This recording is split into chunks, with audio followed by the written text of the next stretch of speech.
Vamos lá, a defesa de Bolsonaro se manifestou ontem, o prazo era de 48 horas, a pedido de Alexandre de Moraes, sobre a estadia, então, do ex-presidente na Embaixada da Hungria em fevereiro.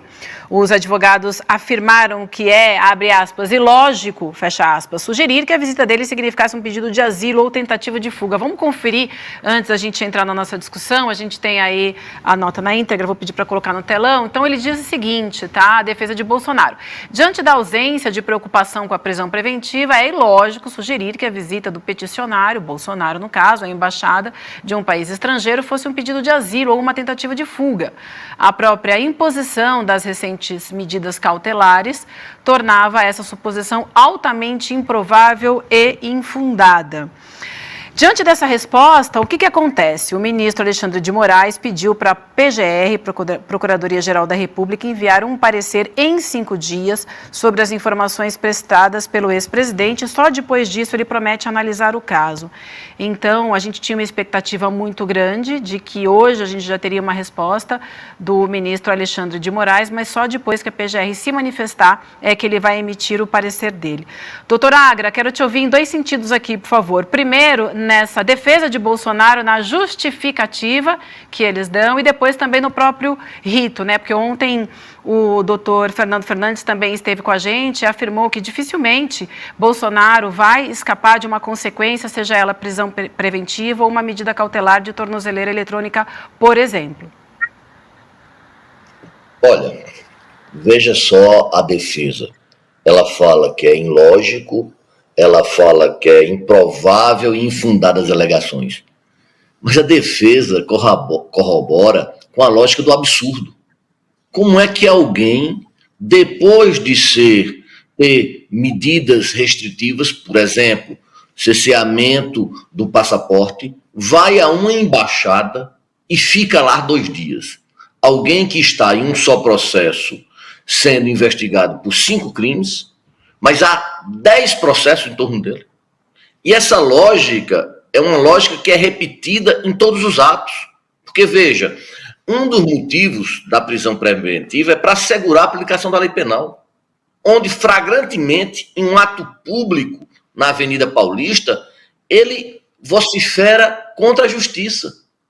Ou seja, ele é alguém que, obviamente, não está preocupado com o Estado de Direito. Ele diz que é contra, é um autoritário por natureza, e diz também de forma muito clara que quer descumprir uma decisão judicial. Então, isso ficou muito claro. E a resposta da defesa é uma narrativa do absurdo. Como é que alguém lógico que alguém, por sequenciar de atos, eu não falo de um ato, eu falo de vários. Nesses 10 processos, são quase 10 processos, 8 ou 10 processos que ele está sendo investigado, todos eles, ele tina por uma narrativa, e a reportagem aí, a visão é muito clara, de dizer que ele não tem nenhum compromisso com a democracia e ele está acima, ele se diz acima da justiça. Então isso é um primeiro momento muito claro. Quanto ao rito utilizado pelo ministro Alexandre de Moraes, é muito claro. Ele, obviamente, com base no contraditório substancioso, ele pede para ouvir a defesa, o acusado, depois pede o Ministério Público, e eu concordo com o meu grande amigo Fernando Fernandes, que vai ter alguma medida, vai, e eu sou daqueles que tisnam com o ministro que está fazendo uma guerra de posição todos esses processos, porque veja, nós temos, já disse aqui, nós temos elementos substanciosos para uma preventiva, claro, mas o meta-jurídico ainda é nebuloso. Então o ministro Alexandre, de forma muito percussiente, está numa guerra de posição gramsciana, numa camada, tirando cada uma das camadazinhas, paulatinamente, pede agora para ouvir o Ministério Público, para aí se posicionar, e eu acho, não sou pitonisa, não sou um vidente, mas acho que vem aí uma medida cautelar de uma restrição de direito, amigos. Muito bem. Demore. Obrigada, doutor. Eu queria fazer 2 perguntas que estão interligadas, mas eu vou fazer primeiro uma e depois eu vou encaixar outra. Eu estava falando com uma pessoa ontem que ficou fazendo o advogado do diabo comigo no telefone. Eu gosto muito de falar com essas pessoas que têm a opinião contra-majoritária, né, para tentar entender também para onde vai a defesa do Bolsonaro. Primeiro, só um comentário rápido. O Bolsonaro dizer que é ilógico o que ele foi fazer na embaixada é como dizer que é ilógico alguém que entra no McDonald's e foi acusado de ir lá pedir um hambúrguer, né, gente? Não, é ilógico que eu tenha entrado no McDonald's para pedir um sanduíche, né, gente? Pelo amor de Deus. Mas fora isso, doutor, as medidas que foram decretadas pelo Supremo Tribunal Federal contra o Bolsonaro e outras pessoas, na parte da apreensão do passaporte, está escrito claramente ali que o Bolsonaro, não que ele seja proibido de usar o passaporte, ele é proibido de ausentar-se do país. Isso está escrito ali, doutor. Essa pessoa ontem me falou o seguinte, tem que estar escrito nas restrições o que é que ele é proibido. Então, doutor, teria que estar escrito claramente, de modo inconteste, que o Bolsonaro é proibido de entrar em representações diplomáticas, por exemplo, ou o artigo 312 abarca também essa tentativa de tentar furtar-se a aplicação da lei penal e não necessariamente isso tem que estar escrito ali que o Bolsonaro não poderia, por exemplo, entrar em uma embaixada. Demore, você como sempre muito inteligente. Mas vamos lá. Ausentar-se do país. Uma embaixada representa uma extraterritorialidade. Quando você entra numa embaixada, você se furta de estar sob a soberania do país. Então, o efeito disso é o mesmo. Quando ele sai do Brasil, ele deixa de estar sobre a jurisdição brasileira, e quando ele entra numa embaixada, ele também deixa de estar sobre a jurisdição brasileira. Ou seja, o motivo não importa, mas as consequências são as mesmas. O fato de impedir-se de ausentar do país é o mesmo de estar na embaixada, porque, na verdade, ele está tentando se esvair da aplicação da lei penal brasileira. Mas, ora, para alguém que tentou subverter o Estado Democrático de Direito, para alguém que cometeu violência política, para alguém que cometeu um golpe de Estado, nós estarmos falando disso é o mais do mesmo. É o mais do mesmo. Volto a dizer, não é apenas um ato onde ele tenta se esvair da aplicação da justiça. São vários atos. E esses atos, diga-se de passagem, são sistêmicos, são estruturais, um conectando-se com o outro. Então, o fato dele ir para uma embaixada, a finalidade é a mesma do que se esvair da nossa jurisdição territorial, amigo. Perfeito, doutor. E uma outra questão, só rapidamente, só para complementar.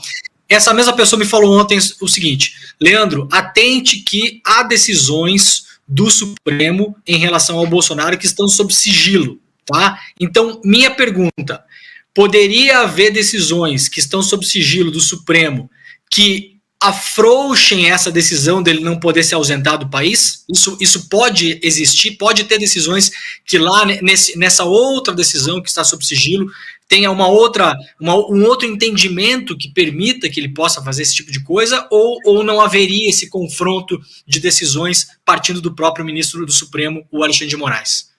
Absolutamente não. São vários processos, em torno de 8 processos, em torno assim. Então, cada vez mais, esses processos em conjunto agravam a circunstância ou as circunstâncias do acusado, Jair Messias Bolsonaro. Então, muito pelo contrário, se um só processo ele faz isso, imagina todos os outros. Por exemplo, cartão de vacinação, por exemplo, o furto das joias, de um bem público que foi furtado ou tentado se furtar, por exemplo, nos outros escândalos que a grande mídia, até vocês não dão tanta cobertura, por exemplo, como foi que aconteceu aquela venda daquela refinaria?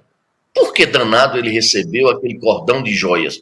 Uma refinaria dada a um fundo de pensão que não tem expertise nenhuma no mercado de petróleo e compra uma refinaria abaixo do preço. Como foi a venda do sistema Eletrobras? Então, isso daí é muito mais substancioso. Muito mais substancioso. E quando nós vamos olhar essa questão sistêmica, muito pelo contrário, as provas me levam para o endurecimento das medidas cautelares e não para o afrouxamento. Eu acho que, da mesma forma como a defesa falou de ilógico, eu acho, me desculpa a minha sinceridade ao amigo, que esse argumento também é ilógico. Isso. Perfeito. Doutor Agra e Demore, todos que nos acompanham, obrigado aqui pelo diálogo, né? Ontem, a gente trouxe no Série Notícias Primeira Edição, doutor, aquelas imagens que mostravam que o Bolsonaro recebeu visita na embaixada. Além de ter ido para uma embaixada, que o senhor disse, é líquido e certo que ao ir para a embaixada ele se ausentou, né, de cumprir as leis brasileiras, né? Ele buscou esse caminho, e isso é o primeiro ponto. O segundo, que até eu levantei aqui, ele foi lá para fugir de uma eventual prisão ou para poder fazer reuniões e encontrar gente e ligar para algumas pessoas usando outros telefones, outros meios de comunicação fora do alcance da Polícia Federal. E aí, colocamos aqui no ar ontem as imagens. Eu vou até ficar de pé aqui para a gente mostrar um pouquinho mais. Olha aí. Aí depois foi confirmado. O homem que entra e sai da embaixada no dia 13, portanto, terça-feira de carnaval, entra e sai com uma mala, com uma bolsa ou uma mochila, né? É o Carlos Bolsonaro. Isso foi confirmado por outros colegas de imprensa, né, ao longo do dia. A pergunta que eu faço, até uma dúvida que a gente tinha aqui na redação, é a dúvida minha, da Vivi, da Roberta e da nossa equipe. Ele poderia se encontrar com o Carlos Bolsonaro porque há uma vedação, ele não pode sair do país, isso é uma vedação, e outra, não pode se reunir com gente que também esteja sendo investigada no mesmo processo. Por exemplo, Valdemar Costa Neto, por exemplo, General Braga Neto. Mas o Carluxo também, o Carlos Bolsonaro, desculpa a minha intimidade com o Carluxo, o Carlos Bolsonaro também foi alvo naquele momento, no dia 8 de fevereiro, daquelas ações de recolher um documento, né? Lá. Na investigação da ABIN. Isso. Então a minha pergunta, doutor Agra, não sei se é algo muito técnico, mas por ser familiar, ele pode encontrar o pai a qualquer momento? Ou por ser um familiar também investigado, ele não poderia se reunir com o pai, com Jair Bolsonaro, durante esse período? É uma dúvida bem concreta, assim, já que a gente confirmou que foi ele. E podem ter havido outras visitas e outras conversas.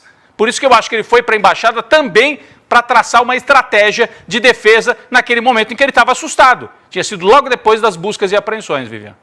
É isso. Doutor Agra.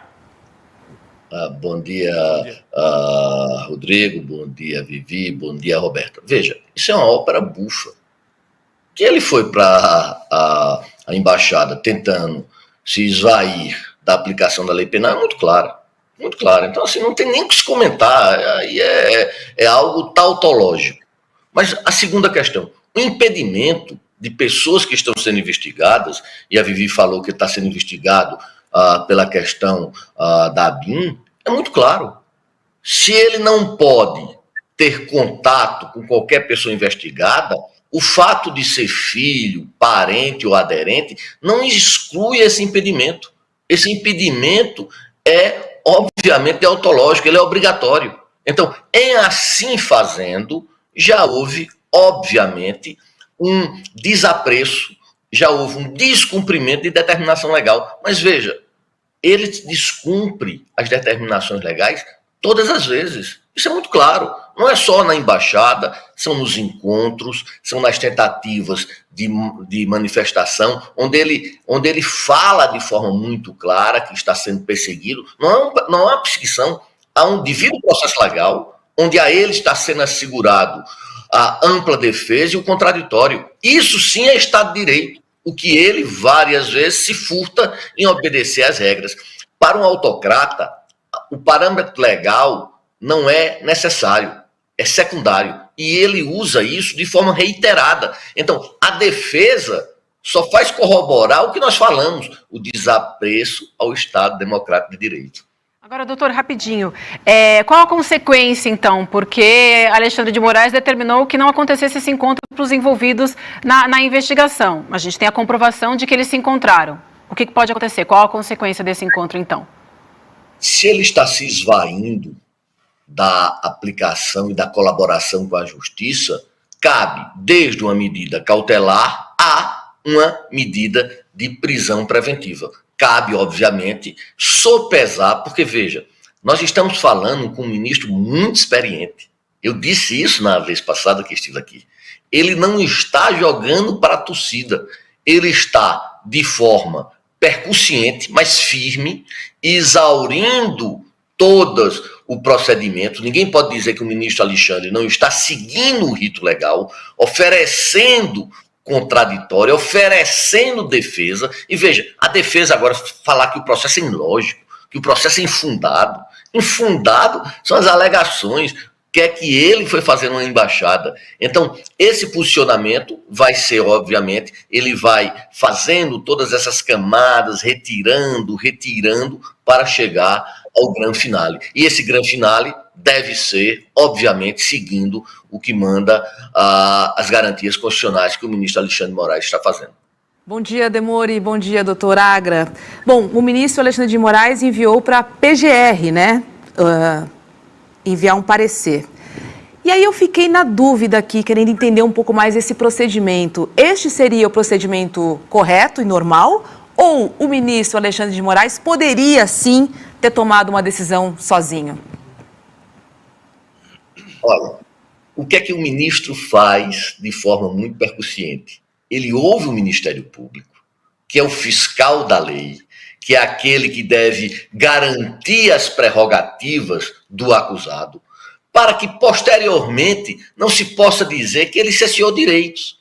Então, esse é o procedimento normalíssimo, ou seja, houve primeiro o acusado teve um momento de se defender, e vocês vejam que ele perde essa oportunidade, com a defesa sem nenhum tipo de conexão, e depois vai se ouvir o Ministério Público. E após isso, depois de exaurir o que manda a lei, ele vai, obviamente, se posicionar, tomar a decisão. Muito bem. Demori, vamos fazer mais uma rodada contigo. Vamos lá. Agra, a partir da manifestação do MP, você falou ontem até que o risco de uma prisão do Bolsonaro é que, como o caso ele ainda está em curso, o Bolsonaro sequer é réu ainda, né? A gente tem que lembrar as pessoas que o Bolsonaro ainda é investigado, não foi nem oferecida denúncia em relação ao Bolsonaro, então a gente ainda está numa fase investigativa ainda, de levantamento de provas, assim, o Bolsonaro não está nem se defendendo do processo ainda, porque ele sequer é réu ainda. Poderia ter um risco de uma medida um pouco mais dura, digamos assim, uma preventiva do Bolsonaro. Se isso acontecesse, haveria um risco do Bolsonaro, dentro de, como diz o Bolsonaro, das 4 linhas, né, do tribunal, ele conseguiu uma liberação 4, 5, 6 dias depois, porque, para você explicar, Agra, para nossa audiência aqui, se tiver uma preventiva, essa preventiva, primeiro, ela tem prazo, e se ela não tem prazo, qual seria a chance da defesa do Bolsonaro conseguir liberar ele logo mais, e aí isso dentro da análise metajurídica que você faz, dizendo, bom, tem um risco aí de se voltar a favor do Bolsonaro também, se ele vai preso, depois ele vai solto, né? As pessoas vão entender que é uma tese da perseguição. Então, primeiro, a preventiva teria prazo, se for decretada a prisão do Bolsonaro na quinta-feira da semana que vem, tem um prazo para ele sair? Não tem. E segundo, qual é a chance que você vê de conseguirem soltar o Bolsonaro pouco tempo depois dessa preventiva, se fosse decretada, isso acontecer? Como eu já falei aqui, há todos os elementos jurídicos para uma preventiva em relação ao Bolsonaro, porque ele se furta de colaborar com a justiça, ele se furta da lei ser aplicada em relação a ele. Já disse isso várias vezes. É uma decisão que é monocrática, pode ser pelo ministro, e é passível de recurso. Então essa decisão vai ter que ser revista pelo pleno do STF. Então, essa decisão de Alexandre de Moraes, de forma teórica, estou falando de forma teórica, pode ser revogada pelos ministros? Pode. Uma decisão monocrática deve ser, obviamente, convalidada pela totalidade. E o prazo da medida provisória? O prazo da medida provisória é para garantir o cumprimento e a instrução criminal. Se ele está estovando a instrução criminal, esse prazo é definido? Não, esse prazo não é definido, mas a decisão não deve ser monocrática. Isso é a questão jurídica. A questão metajurídica é muito mais substanciosa, e parte dos setores progressistas não estão vendo isso de forma nítida. A questão é, você é percussiente, ele não foi ainda, não houve ainda um processo penal contra ele está sendo investigado. Alguém que ostenta a legitimidade, gostemos ou não, ele ostenta uma determinada legitimidade na sociedade, você vai ser irresponsável de, numa investigação, já pedir a prisão preventiva dele? O ministro Alexandre, ele sabe todos esses elementos. Então ele está aprofundando as investigações, depois vai ter uma denúncia contra ele, e aí sim, eu acho que o cerco vai ser fechado, oferecendo a ele circunstâncias de defesa que ele está desperdiçando, de forma muito clara. A defesa não é uma defesa substanciosa. A defesa de Bolsonaro é interessante, ele não nega fato. Ele não nega fato. Ele diz, não, ó, eu estou lá, mas não, eu não quis fazer. Sim, mas o fato está lá. Então, diante da narrativa dos fatos, precisa-se de acusação. Veja, ele não nega o fato e a acusação é cristalina. Então, eu acho, e eu não sou, volto a dizer, não sou vidente, não sou pitonisa, que esse cerco vai ser ainda mais minudentemente, paulatinamente se fechando. Mas isso a gente tem que avançar nas discussões. Avançar nas discussões em relação ao quê?